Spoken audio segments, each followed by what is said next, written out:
Hello बच्चों, ये double integration का सम है। इसमें इवेलुएट करने के लिए कहा जा रहा है कि फंक्शन x प्लस वाई का whole square D X D Y over the area bounded by the ellipse X square by A square plus Y square by B square equal to 1। तो जैसा कि हम लोग जानते हैं कि इसे हम लोगों को पोलर कोऑर्डिनेट में चेंज करके बनाना पड़ेगा। तो सबसे पहले हम लोग लेट करेंगे x का value A R cos theta और y का value B R sine theta, जो कि हमारा फील्ड इलिप्स है उसको सेटिस्फाई करे। अब हम लोगों को यहाँ पर थीटा का और r का रेंज को पता करना होगा। तो जैसे कि आप लोग देख रहे हैं कि अगर A R cos theta B R sine theta यहाँ पुट कर दिया जाए तो हमारा रेडियस का मान जो है 1 आ जाएगा।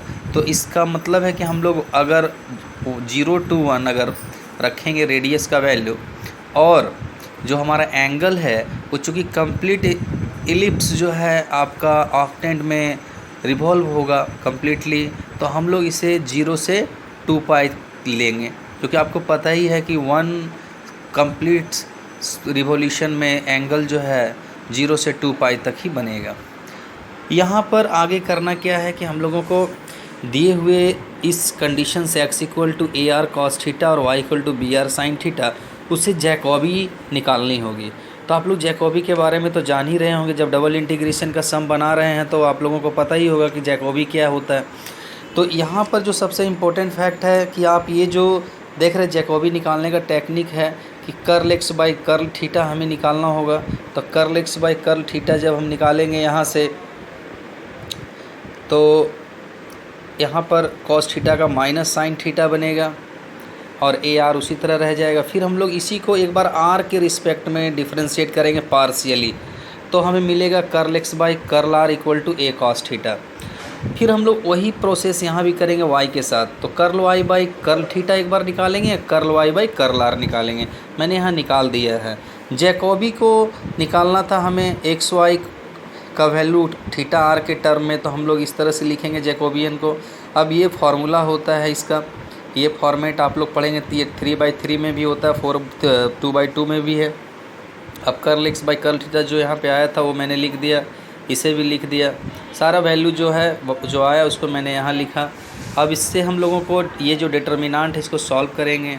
तो देख रहे हैं डिटर्मिनांट को सॉल्व करने के बाद हम लोगों को मिल रहा है A B R sine square theta plus cos square theta, इसका वैल्यू 1 हो जाएगा, तो बचेगा ए बी आर।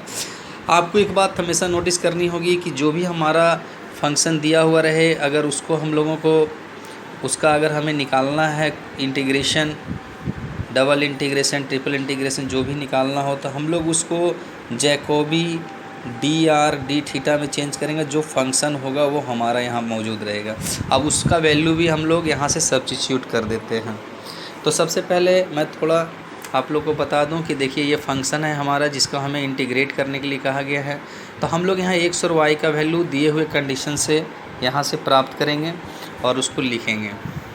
और साथ में Jacobi D R D theta भी होता है, और जैकोबी का वैल्यू हमने अभी निकाला ए बी आर, उसको हम यहाँ पुट कर देंगे जैकोबी के जगह में ए बी आर, और डी आर डी थीटा हमारा ऐसे ही रहेगा। इस पूरे इक्वेशन से हम क्या देख रहे हैं कि आर स्क्वायर कॉमन जा रहा है ये तीनों पार्ट से।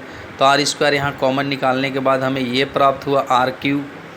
और चूँकि ये डबल इंटीग्रेशन है तो हमारे पास थीटा का भी रेंज पता है और आर का भी रेंज पता है, तो हम लोग अलग अलग इसको बना सकते हैं। तो एक पार्ट मैंने आर के लिए कर दिया और एक पार्ट मैंने थीटा के लिए कर दिया। अब यहाँ पर इसका इंटीग्रेशन करना होगा और एक बार इसका इंटीग्रेशन। एक बात और नोटिस करनी है बच्चों, हम लोग जब इसका अलग से इंटीग्रेशन करेंगे तो ये 0 मान देगा। जैसे साइन थीटा का मान 0 आएगा, ये चूँकि हमारा पीरियड 0 से 2 पाई है, तो इसका वैल्यू जो होगा हमेशा 0 आएगा। तो ये वाला जो पार्ट है a square cos square theta plus b square sine square theta और साथ में ए बी साइन 2 थीटा, तो हम लोग इस पार्ट को जो है हटा देंगे और सिर्फ इतना का इंटीग्रेशन करेंगे। अब जो है आगे बढ़ने पर आपको समझ में आएगा कि जो आर का था उसको इंटीग्रेट करने के बाद हो गया आर स्क्वायर बाई 4 0 to 1, और फिर ये 0 से 2 पाई के टर्म में तो हमने कॉस स्क्वायर का वैल्यू बदल करके 1 plus cos 2 theta 1 plus cos 2 theta by 2 लिखा है, और फिर साइन स्क्वायर थीटा को भी बदल दिया। अब इस तरह से हम बांट लेंगे इसको, तो ये दोनों का आंसर 0 आएगा। 0 से 2 पाई का रेंज है इसका, जब भी इंटीग्रेशन करेंगे 0 आएगा, बचेगा हमारा a² by 2 plus b² by 2। इसमें से हम लोग क्या करेंगे, 2 को बाहर, a square plus b square by 2 को बाहर कर लेंगे, थीटा को सिर्फ इंटीग्रेट करना रह जाएगा। इसको जब इंटीग्रेट करेंगे तो हमारा जो है 2 थीटा आएगा, फिर 2 पाई माइनस 0 लिमिट को पुट करेंगे तो हमें ये आंसर प्राप्त होगा। तो ये क्वेश्चन तो काफ़ी टिपिकल सम है, इसको बनाना तो आपको अपने हाथों से होगा तभी आप समझ पाएंगे। और कुछ बातों को अगर बढ़िया से समझना हो तो बुक्स का रिव्यू ज़रूर पढ़ें आप लोग, तभी आप लोगों को बहुत अच्छा लगेगा, समझ में भी आएगा।